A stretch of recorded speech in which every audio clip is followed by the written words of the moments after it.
Welcome to the SeriesPod podcast. I'm V. And I'm Andrew. Get your favourite beverage ready and join our book club.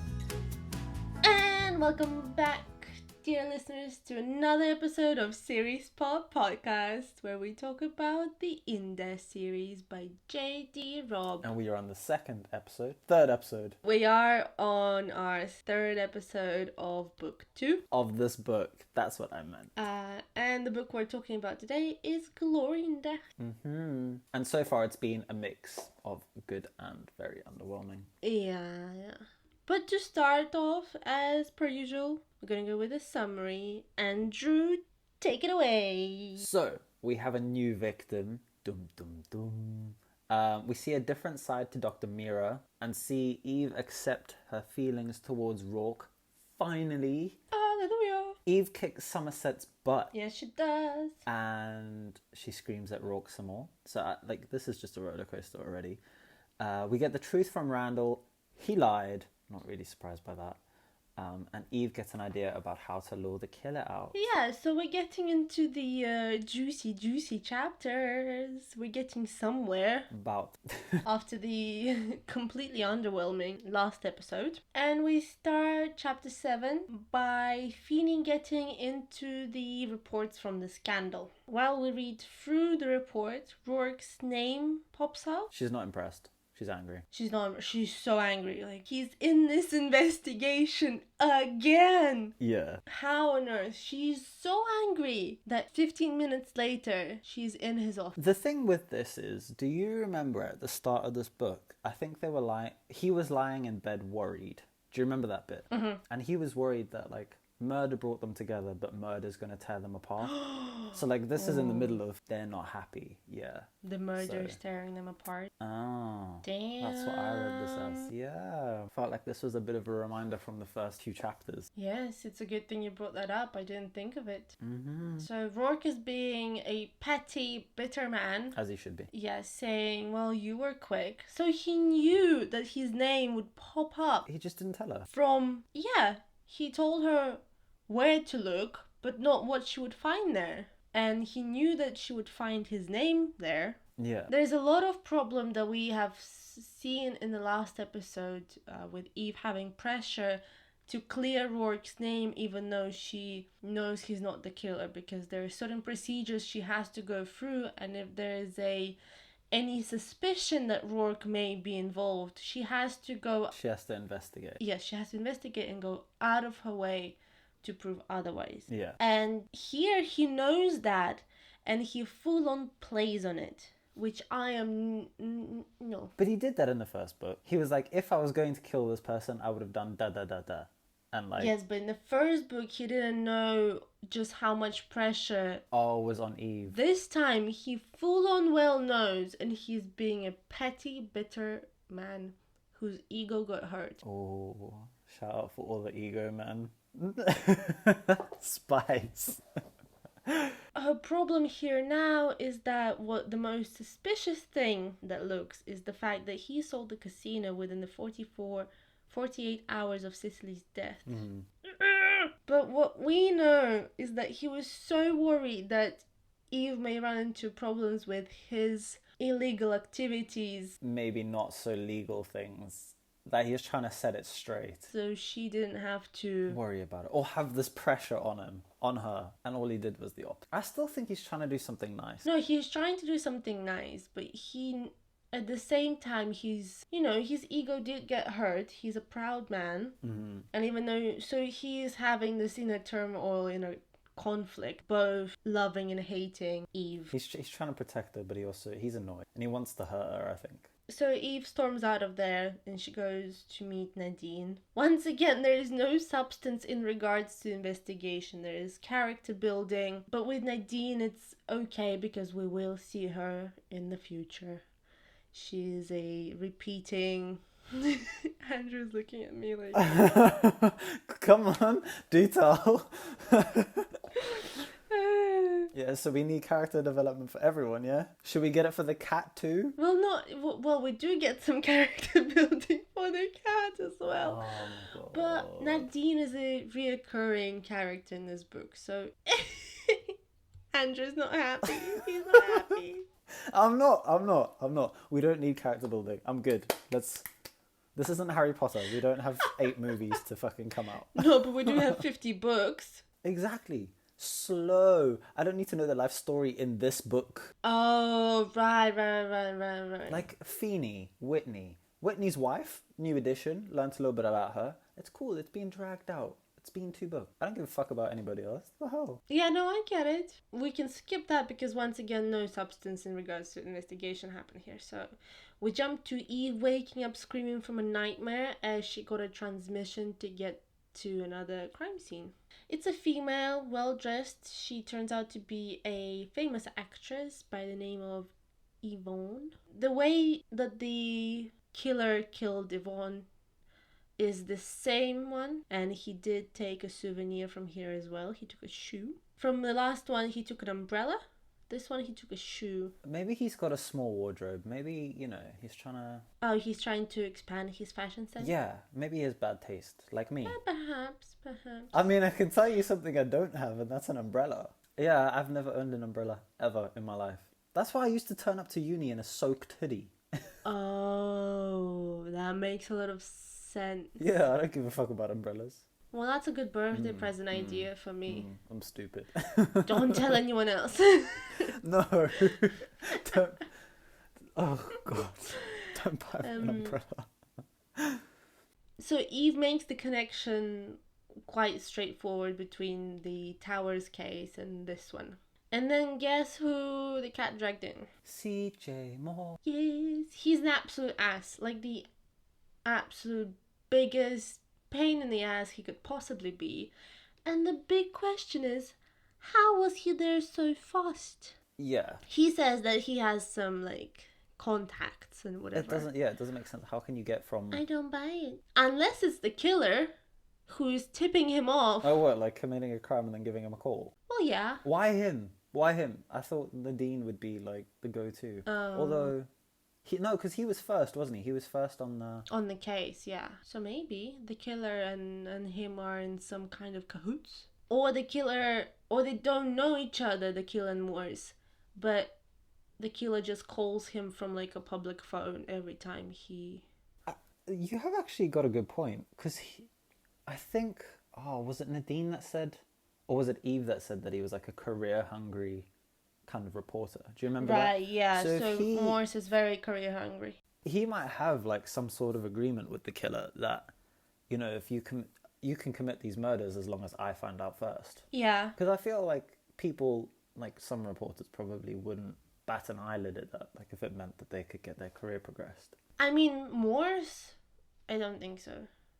He would probably jump onto the opportunity by the way he's acting. Yeah, he seems like a scum. Yeah. He did tell Eve that the victim and Rourke were very well acquainted. He's just getting under her skin. And it did get kind of under her skin, and she did call and tell Rourke about it. And that's how Chapter 7 finishes. Mm-hmm. Again, sort of a dry chapter. It's just me. It's speeding up a little bit, but it is sort of... It wasn't as bad as the last episode, but it's still... Yeah, he's not there as yet. He's not as active as we know these books can be. Chapter 8 starts with Eve linking the 2 cases together. So women have run in different circles, but they were very similar in characteristics. So both strong, famous... They had the same background, but they were from different... Same world, different backgrounds. Yes. The only thing is, if Cicely was a very organized woman, Yvonne was very messy and unorganized. Her log was all over the place. Her last meeting was at midnight, but there wasn't any note on with who. But Eve does mention that she was very nicely dressed up when she found the body. Eve did sneak into what Yvonne wrote about meeting Rourke in the past. And full on in such denial, lied to herself that it was for investigation purposes only. We all know she just wanted to creep. Uh-huh. She was jealous. She wanted to know. Yeah. She's probably yes, this bitch is dead now. I'm kidding, she wasn't like that. Yeah, she's curious. this thought came into my mind. But perhaps J.D.Robb was in a writer's block. Oh, you think this was like a little bit of a get me out of this kind of thing? Yeah, so, perhaps it was a bit of a writer's block and she didn't know quite how to progress. So she did all of these like character building chapters in the middle, and then she just skips 4 days in between. Yeah, no, I'd completely agree with that because like this character building came out of nowhere for me. Right. And to be fair, it also feels like, for me at least, it was just this book. Yes. So we skip 4 days. Eve still has nothing. She interviewed 36 people and just nada. That's a lot of people. That's a lot of people in 4 days and just no information. Yeah. The procedure calls to go to see a psychiatrist for them to build up a psychological portrait of the killer. So to Dr. Myra we go. Yes. I'm sorry, my cat is snoring so loud. Oh. And all I can hear is that over you. And it is like, sorry. Yes, so we go to Dr. Myra. Myra or Mira? Which one? It just doesn't matter. It's the doc. Yes, she made a psychological portrait. So the rundown goes as follows. The killer is very dangerous, and Dr. Meyer was concerned that there will be more killings as the killer killed so easily and he enjoyed the grandeur of it, of the TV exposure that it brought from killing these well-established, famous women. Well, we find out, but we kind of knew that he keeps souvenirs. So far, it's an umbrella and a shoe.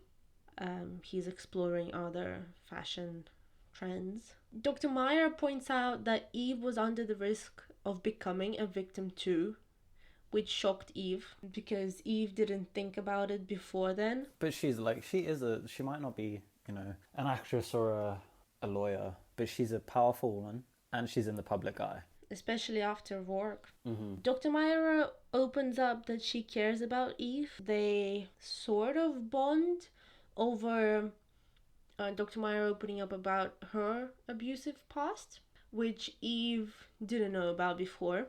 And that sort of triggers mental state that she is in now. And she in return opens up to Dr. Myra about her nightmares and flashbacks. And in the conversation, she does accept the fact that Rourke makes her happy.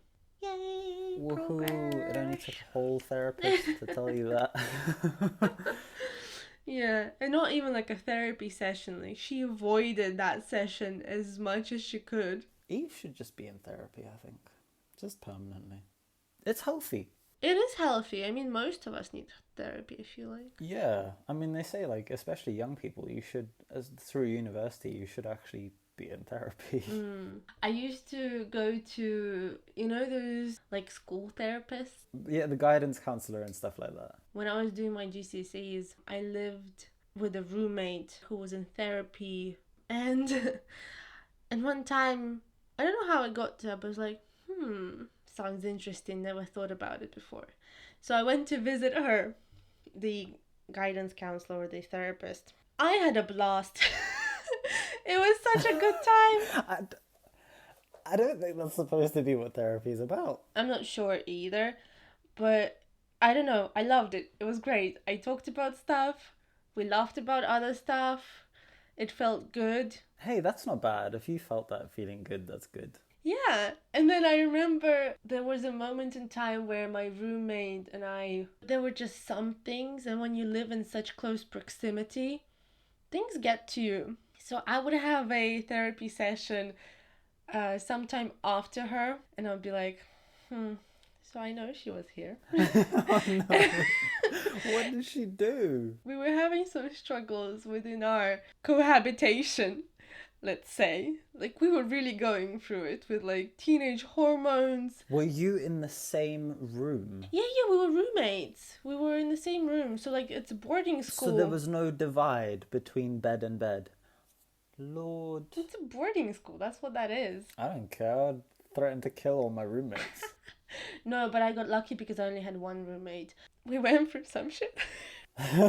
We came out stronger than ever. Well, that's good at least. I love her to pieces, but oh my goodness. It just shows Friendship test the time, you know.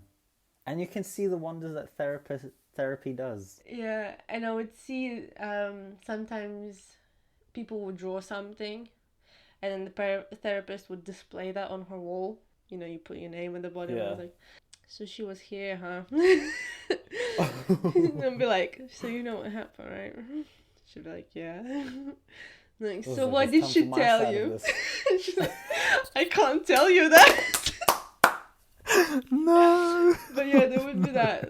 She's like, so what did she tell you? Did she tell you? Every couple of minutes, like, did she tell you this? I think that would be so entertaining. Oh, it was great. And she would have cookies, so naturally. You had very different therapy sessions to me. I don't have any fucking cookies. But at that point, I wasn't also very interested in actually working through my issues. I just needed someone to vent to. Oh, okay, fair. I feel like if I went into therapy now, I would actually be interested in working through some shenanigans and actually getting better. Do you think it could actually help? If it's a good therapist, yeah. I mean, I don't think therapy works like you go into your therapist, you talk about something for an hour and then you're all better. I think you actually need to work with yourself by yourself. And then just, you know... Yeah, you can't just do it that 1 hour. Yeah, you have but to the do therapist will give you tools and feedback that you may be blind to or don't know about. So, back to the story. Back in Eve's apartment, she feels lonely and sad, and she was sorry that she left her kitty cat with Rourke. She tried a relaxing VR session, but all that led to was her thinking about Rourke. And she needed to go and sort it out. Yeah, she got very worked up and she was like, okay, I'm gonna sort this shit out. And it was after 1 a.m. as Somerset met Eve as unhappy as ever. And they literally had a row at the staircase. He had it coming. Which, it was the most amusing thing ever. Eve then jammed an elbow into Somerset and sped by him as he continued to run after her, all red and out of breath, saying, I will file a complaint. Andrew, and then it occurred to me. I know you're reading my notes right now because I sent them to you. But Somerset is a Karen! Oh, wait, I did not see that in your... He is a Karen.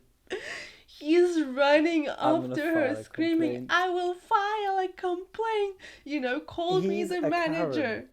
I'm so sorry to any Karens listening to our podcast. I don't, have anything against you or your name. Fuck you, Karens. Kidding. I know a very lovely Karen. Yes, I know you're having a rough time at the moment with all the Karen videos going around. It will pass. I actually had a manager that was called a Karen, and she was a right bitch. So, not doing any favours to Karens. And she was the manager. Karen want to speak to the manager. Well, Karen, you speaking to Karen. That's... Anyway, I'm joking. Love Karens, except for you, the one that I worked with. I don't like you. We love you, Karens. Don't be upset. But Somerset is the... He's the definition of a Karen, literally. Yeah, is the 2020 definition of a Karen. And then, so that all of that progresses to the room that Rourke is in as Eve pushes the console to open the door. He is so surprised by them just screaming at each other. Well, he didn't really know that Somerset didn't like Eve. She's mentioned it once, very much like in a passing. I don't think he understood just how much. He probably gathered by how Somerset and Eve interacted with each other, but it wasn't to this sort of extent. But he was taken aback by it. I mean, she said, what was it? Put a hand on me again, you tight-assed son of a bitch, and I'll deck you. And the satisfaction would be worth my badge. If she's willing to say, fuck, take my job away just so I can hit you, it must be serious. And Rourke was like, Somerset, leave us alone. I think she means business. And that's how chapter 8 finishes. A better chapter. See, it's getting there. We got a jammed elbow into Somerset. It's sad that was the most exciting part of this chapter.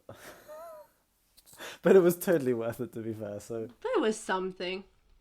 So chapter 9 starts. So this is where I get completely confused. I don't know if she psyched herself out being there and looking at him, like actually seeing him, but I thought she was there to sort their relationship out. Instead, she starts to brutally interviewing him about Yvonne. were you also a bit confused? She got worked at, she went to doctor, they spoke, issues with Rourke, went home, issues with Rourke, gets there, interrogation. I was so confused. Like, I don't know what happened. She was there at 1 a.m. She was so worked up. She was like, I'm gonna sort this out with Rourke. Gets there, beats the shit out of his butler to get to him. And then all she does is, quite rudely interrogates, full on interrogates him about Yvonne with some raised voices and just a lot of tension. So I don't know if she looked at him and, her brain went out the window because he's so beautiful and Irish. But something happened. That's the description in the book. It's just the way you said beautiful and Irish. Yeah, and he basically asks, like, what's the motive? What motive do I have? Yeah, so he's kind of nervous about the whole thing, which made me feel for him. Like he's nervous that their relationship has ended. Yeah, in his attempt to, I guess, teach Eve a lesson of some sort, he has actually lost her, perhaps. Yeah. But yeah, they talk. It's a very snippy back and forth until Eve pushes him actually over the edge. And he gets so mad, he flings his half-empty glass of brandy across the room. They're both not used to this kind of, You know what? Before, if I, like, hearing you say that now, I'm like, they're definitely gonna fuck. Maybe. Yeah, see? This kind of anger always leads to that. But he told her to get out. Eventually, in the end, he told her to get out, and she did turn to go to the door, surprised that she didn't stumble. Even though she was just absolutely distraught, she didn't show that. And I think with Rourke, that's kind of important because there's still that he's used to people, to women, sort of going out of their way to be with him or show him some kind of interest, I suppose. Yeah, but Eve's never really done that. You know what I mean? Like, she's never gone out her way. Yeah. And I think that's important. I think the fact that she continues not to do it is important as well. So as she's walking to the door, he hits the locks on the doors from the desk while cursing himself out silently inside his head. Mm-hmm. For both being an ass and not actually wanting her to leave. Like, they're working towards the same goal, but they're not actually doing anything to reach it. They're doing the exact opposite. So even though he gets annoyed, he does the right thing. He locks. Yeah. So he's not gonna let her go without them actually talking about it like normal human beings. Which is completely fair. Like, he needs answers, and as I think she does too. That's what she came there for. No, she started interrogating him. That's what she started to do, but what she came there for was to talk it out, to sort it out. He was about to say something nicer than what he was saying before to get the conversation in the right track, but Eve beat him to it, and she just explodes. She spills her feelings, all of them, and shows him that she's wearing the diamond. And then he's like, well, it suits you, and she's like, oh, you would know.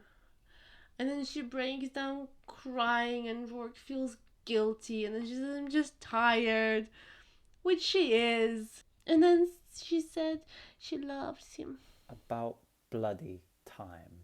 She was crying. He was like, you can scream at me, you can hit me. I can see that it's both a good time and a bad time, but still weird. Yeah, I mean, at this point, she's just over the edge with emotions. And they have sex. I'm shocked. Shocking.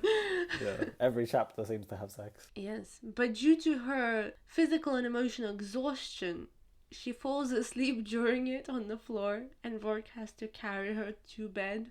I'm gonna just say this now, that there are guys that I know that would keep going until they finish, and then they would take 1,000%. I know at No. least 3 guys that would do that. Men are trash. See, what I say? How I don't know how I It's feel about this weird. information and what You to do don't. with It's it. just there. It just exists. So back to the story. Dear.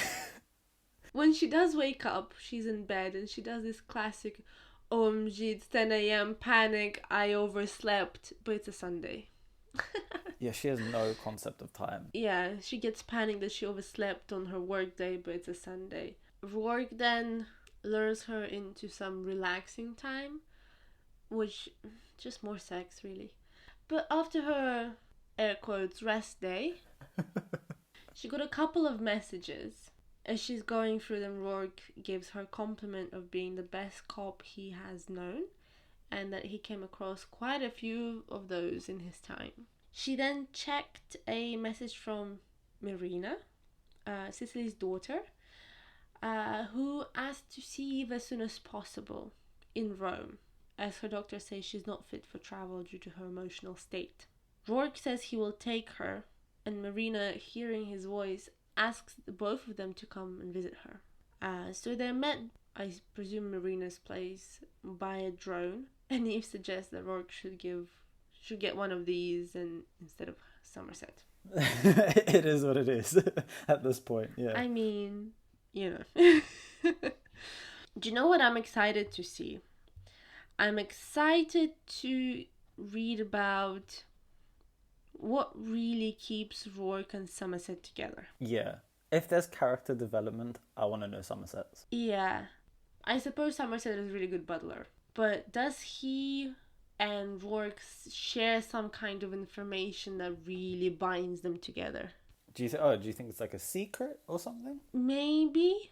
But I don't know. See, that's what I want to find out. I feel like Somerset's trying to guide him on the right, like from a young age, trying to guide him on the right kind of like, not the right path, because obviously he does things that are not legal, Yeah, I was just about to more say. like how to get wealth and always being there as someone for him. Maybe. See, maybe. I don't know. But I want to find out. Definitely. Yeah, for sure. Randall told Marina about the casino scandal, and then Marina and him decided that they would call Eve and tell her the truth. And the truth is that Cicely called Randall on the night of her death, which is, that Weasel not saying anything before. I'm mad. He lied. You mad? Yeah, he lied that they didn't speak to each other. I mean, he was kind of defensive when she asked. Liar, liar, pants on fire. That's all I'm gonna say. I think that's all you need to say. So Eve then asks why there was no record of it, and he says that she called him from a public phone, angry and agitated. So she asked if the scandal was true. They argued.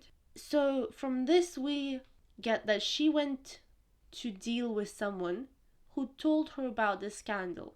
And she did tell Randall that she's gonna fix it for her daughter's sake. So now we know what the killer knew to lure her out. Yeah, it wasn't like, and we also knew that the killer wasn't pretending to be a CI or anything. It was someone that was trying to blackmail them. Yes, so it was someone who blackmailed her and someone who knew about the scandal. Yeah, and I think only 2 people knew about that, no? So it was Randall and Ella. Well, Randall, Rourke. Oh, true. I forgot that Presumably several people owed everyone. money. Yeah. Fair point. Yeah, I was trying to narrow down. So there's quite a few people, I suppose. Rourke and Eve, after they have the conversation with Randall and Marina, on the way back on the plane, Rourke and Eve do their thing that they do when they talk through the case, back and forth with the scenarios of what may have happened. Yeah. Eve tells Rourke what Dr. Myra told her about the killer, about the psychological portrait. And he says the same thing as Dr. Myra that Eve is the perfect target. So then Eve plans to do exactly what everyone is worried about. And she wants to get Nadine to get her a lot of press time to lure the killer to her. She's painting a target on her back, really. She's like, come at me, please. Exactly. And she asks Rourke if he got any affairs that they can attend. I'm just shocked that he agreed to it. You know what I mean? He's so protective. Yeah, but I suppose he knows who he's dealing with. And when it comes to investigation, I think he'd rather be there with her when she's trying to paint a very red bullseyes on her rather Get a serial than killer to come in. Yeah. let her... Yeah. Then her go at it herself kind of thing. Fair point, yeah. No, that's fair. I could see that. That is the end of chapter 9 and the end of today's episode. See, we're getting there, right? We're getting to the excitement. We are. I have read a bit further and I can tell you that chapter 10, ooh, it's a juicy one. It's juicy. Stay tuned, guys. It gets better after this, and we actually get to the fast pace what we're used to in these books. Yeah, because we need that, I think.